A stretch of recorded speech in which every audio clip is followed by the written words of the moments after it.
இன்ஸ்டாகிராமை open பண்ணாலே ரோஜா ரோஜா சாங்கோடைய videos தான் செம்மையாக ட்ரெண்ட் ஆகிட்டு இருக்குன்னே சொல்லலாம். இந்த சாங்கை பாடினது இவரா அப்படின்ட்டு பல பேரும் இவரை சர்ச் பண்ணிட்டு இருக்காங்க. அந்த அவர் யாருன்றது தான் இந்த வீடியோவில் நம்ம பார்க்க போகிறோம். ஸோ வாங்க வீடியோக்குள்ளே போகலாம். அதுக்கு முன்னாடி நம்ம சினி சமூகம் சேனலை சப்ஸ்கிரைப் பண்ணாதவங்க மறக்காம சப்ஸ்கிரைப் பண்ணிட்டு பக்கத்தில் இருக்க பெல் ஐக்கானையும் மறக்காம ப்ரெஸ் பண்ணிடுங்க. ஓல்ட் இஸ் கோல்ட் அப்படின்னு சொல்லுவாங்க. அந்த மாதிரி தான் ரோஜா ரோஜா சாங்கை இப்போ கேட்டாலும் அந்த ஒரு புதுமை எல்லார் மனசுக்குள்ளேயும் வரும். அந்த அளவுக்கு ரொம்பவே அழகான ஒரு காதல் பாடல் அப்படின்னே சொல்லலாம். பல பேருக்கும் இந்த ஒரு பாடல் அவங்களுடைய பிளேலிஸ்ட்ல கண்டிப்பா இருக்கும். அப்படிப்பட்ட இந்த பாடல் தான் இன்ஸ்டாகிராம் ஓபன் பண்ணாலே பாடிட்டு வராரு சத்யன் அவர்கள். ஸோ சத்யன் அவர்கள் யாரு, அவர் என்ன பாடல்கள்லாம் முன்னாடி பாடியிருக்காரு, அவர் எப்படி இந்த இண்டஸ்ட்ரிக்குள்ள வந்தாரு, இவ்வளோ வருஷமா அவர் எங்க இருந்தாரு, அவருடைய ஸ்டோரியை தான் இந்த வீடியோல பார்க்க போறோம். தொடர்ந்து வீடியோல பார்க்கலாம். ஒரு விஷயம் ஒருத்தங்களுக்கு கிடைக்கணும்னு இருந்தா கண்டிப்பா அது அவங்களுக்கு சேரும். அதே மாதிரி தான் சத்யன் அவர்களுடைய வாழ்க்கையிலும் நடந்திருக்கு. ஒரு சாதாரண குடும்பத்துல பிறந்து வளர்ந்து ஆசைக்காக பாட ஆரம்பிச்ச அவரு வாய்ப்புகள் கிடைச்சும் கிட்டத்தட்ட 200க்கும் மேற்பட்ட பாடல்களை பாடி 7000 மேடை கச்சேரிகள்ல அவர் பாடலை பாடி அசத்தி பல நாடுகளுக்கும் போயிட்டு வந்திருந்தா கூட இப்போ இவர் யாருன்னே தெரியலன்னு சொல்லும் போது அது எவ்வளோ பெரிய வழியா இருக்குன்றது கண்டிப்பா அவரால் உணர முடியும். இதுக்கப்புறம் அவருடைய வாழ்க்கை மாறும் அப்படின்றது கண்டிப்பா நிச்சயமா சொல்லலாம். ஸோ அடையாளம் அப்படின்ற ஒரு விஷயத்துக்காக தான் பல பேரும் இங்கே ஓடிட்டு இருக்காங்க. இந்த ரெக்கக்னேஷன் அப்படின்ற ஒரு விஷயம் இவருக்கு 26 வருஷத்துக்கு முன்னாடியே கிடைச்சி இருந்தா இப்போ இவர் ஒரு பிரபலமான பாடகரா வளம் வந்துட்டு இருப்பாரு. இது கண்டிப்பா ஒரு நிச்சயமான உண்மை அப்படின்னே சொல்லலாம். ஏன்னா 26 வருடத்துடைய வழிதான் இப்போ அவருக்கு கிடைச்சிருக்க ஒரு அடையாளம். ஆமாங்க, வைரல் சிங்கர் சத்யன் மகாலிங்கம் அவர்கள் ரோஜா ரோஜா பாடலை 26 வருஷத்துக்கு முன்னாடி பாடின அந்த ஒரு வீடியோ இப்போ சோஷியல் மீடியால ரொம்ப அழகாவே ட்ரெண்ட் ஆயிட்டு இருக்கு. நிறைய பேர் எங்க ஓபன் பண்ணாலும் உன் பேர் மெல்ல நான் சொல்லும் இந்த ஒரு லைனை கேட்கும் போது அவருடைய கண்கள்ல தேடுற ஒரு தேடல், காற்றுல அவருடைய அசைற முடி, ஏதோ ஒரு தேடல் அவருடைய கண்கள்ல, அலட்டிக்காம ரொம்ப அசால்ட்டா ஹை பிட்ச்லயும் பாடுற அவருடைய தன்மை, இது எல்லாமே தான் இப்போ அவரை அடுத்த லெவலுக்கு கொண்டு போயிருக்கு. இவர் இந்த ஒரு பாடலை மட்டும்தான் பாடியிருக்காரான்னு கேட்டிங்கன்னா கண்டிப்பா இல்லைங்க. இண்டஸ்ட்ரியில 200 பாடல்களை இவர் பிளேபேக் சிங்கராகவே பாடியிருக்காரு. ஆனால் என்ன வருத்தனா பல பேருக்கும் இவர் தான் பாடினாரு அப்படின்னு தெரியாம போயிருக்கு. இவர் ரொம்ப ரொம்ப ஒரு ஏழ்மையான குடும்பத்தை சேர்ந்தவர் தான். இவங்க அம்மா கோயில்களில் அழுது பாடல்கள் பாடுவாங்களாம். அதே மாதிரி இவர் கூட பிறந்தவங்க இவரோடு சேர்ந்து மொத்தம் 5 பேர் இருக்காங்க. இவங்க அண்ணனுக்கு பேச்சு வராதாம், இவருக்கு ரொம்ப அழகா பாடுவாரு. இவருடைய அக்கா 2 தங்கச்சிங்கன்ட்டு இப்படி ஒரு அழகான குடும்பம். இவங்க அக்காவும் அம்மாவும் பாடுறத பார்த்து தான் வளர்ந்துருக்காரு. அதனாலதான் இவரும் நம்மளும் மேடைகள்லாம் பாடலாம் அப்படின்னு முடிவு பண்ணி லைட் மியூசிக்கை தான் ஃபர்ஸ்ட் இவரு தேர்ந்தெடுக்கிறாரு. மேடை கச்சேரிகளுக்கு போறாரு, மக்களை என்டர்டைன்மெண்ட் பண்றாரு. அங்க கொடுக்கிற குறைவான சம்பளத்தை வாங்கிட்டு வீட்டுல கொடுக்கிறாரு. ஸோ அவர் கச்சேரிக்கு போனா மட்டும்தான் வீட்டுல சாப்பிட முடியும். அந்த மாதிரியான ஒரு சூழல்ல தான் இவரு வளர்ந்திருக்காரு. இவரு மேடைகள்ல பாடின முக்காவாசி பாடல்கள் ஏஆர் ரகுமான் அவர்களோட ஹிட்ஸா தான் இருந்திருக்கு. அதனாலதான் என்னவோ அவரோட இசையில வெளியான பாடலை இவர் பாடும்போது இவர் தான் அந்த பிளேபேக் சிங்கர் அப்படின்னு சொல்றவங்களை தான் இருக்கும். ஆனா உண்மையை சொல்ல போனா இது வரைக்கும் ஏஆர் ரகுமான் அவர்களோட இசையில இவர் பாடுனதே கிடையாதாம். ஃபியூச்சர்ல கண்டிப்பா அவருக்கு அந்த வாய்ப்பு கிடைக்கும். ஸோ இந்த ரோஜா ரோஜா பாடலே இவரு ஒரிஜினல் சிங்கர் கிடையாதுங்க.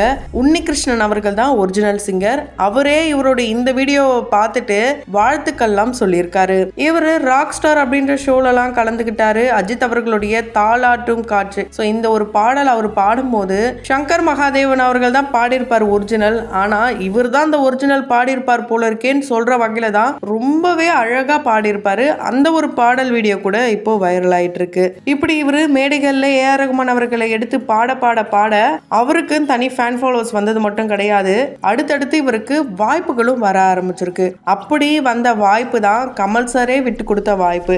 ஆமாங்க, வசூல் ராஜா MBBS இந்த படத்துல இருந்து கலக்க போவது யாரு இந்த ஒரு பாடலை கமல் சார் கூட சேர்ந்து பாடுற மாதிரி தான் இருந்திருக்கு. கமல் சாருக்கு கொஞ்சம் தான் கேப் டைம் கிடைச்சதாம். அந்த டைம்குள்ள ரெக்கார்ட் பண்ணணும், அதுக்கு முன்னாடி நீங்க பாடுங்கப்பா அப்படின்னு சொல்லியிருக்காங்க.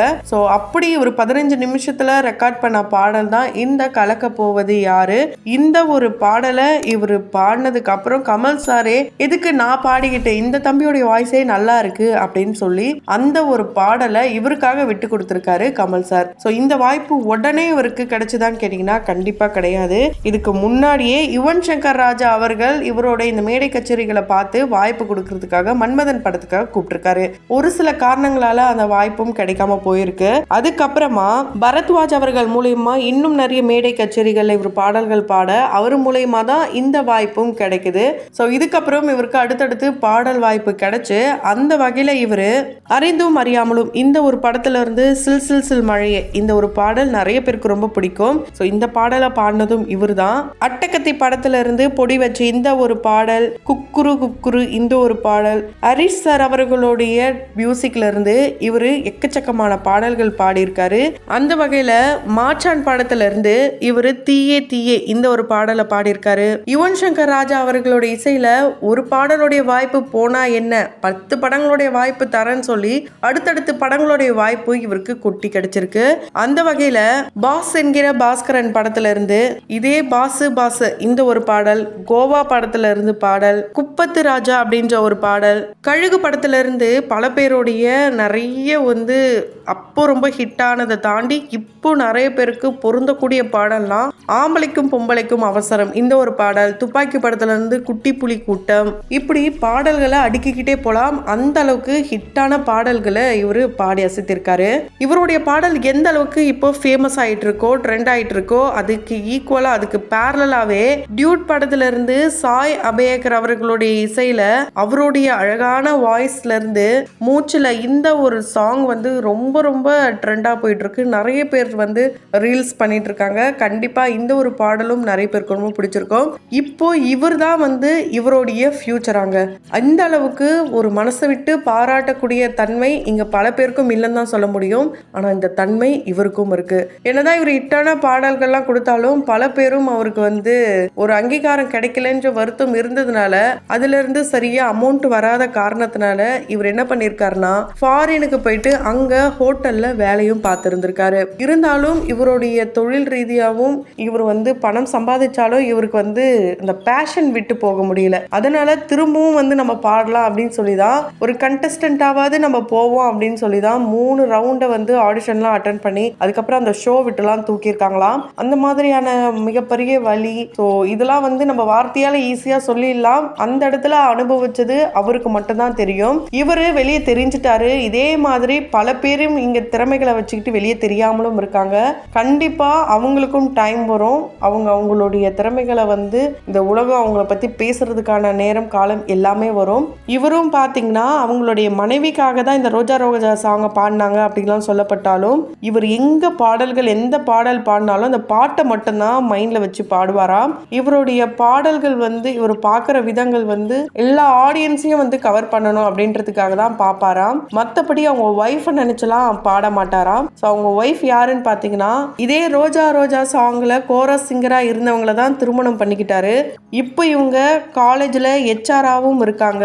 அவங்களுடைய குடும்பத்தை தாங்கி நிறுத்துறவங்களே இவங்கன்னு கூட சொல்லலாம். இது எல்லாத்துக்கும் காரணம் தன்னுடைய கணவருடைய பேஷனை உலகம் பார்க்கணும், அவருக்கு பேரும் புகழும் கிடைக்கணும் அப்படின்ற காரணத்துக்காக தான் அவங்க பாடுறதை விட்டுட்டு இப்போ இவருக்கு பேக் போனாவே இருக்காங்க.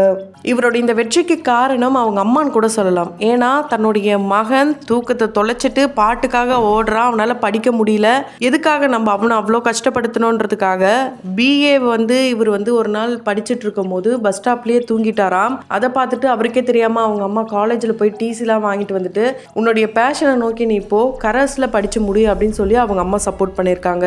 அதே மாதிரி இவருடைய எந்த ஆர்கெஸ்ட்ரா இவரை இந்த அளவுக்கு கொண்டு வந்திருக்குன்னா சாகத பறவைகள். ஸோ இந்த ஒரு ஆர்கெஸ்ட்ரா மூலயமா தான் இவரு வேர்ல்டு வைடா ஃபேமஸ் ஆகி நிறைய நாடுகளுக்கு போயிட்டு பாடல்களை பாடி அசைத்திருக்காரு. இவருடைய ஒரிஜினல் நேம் பார்த்தீங்கன்னா நீதிமோகன். இண்டஸ்ட்ரிக்காக சத்யன் அப்படின்னு பேர் மாத்திட்டாரு. அந்த ஒரு பேரை வச்சுதான் இவரு சென்ட் மேரி ஸ்கூல்லாம் படிச்சு முடிச்சிருக்காரு. ஸோ இவருடைய ரியல் நேம்ல இருக்கிற நீதி இவருடைய ரியல் லைஃபுக்கும் கிடைச்சிருக்குன்னே சொல்லலாம்.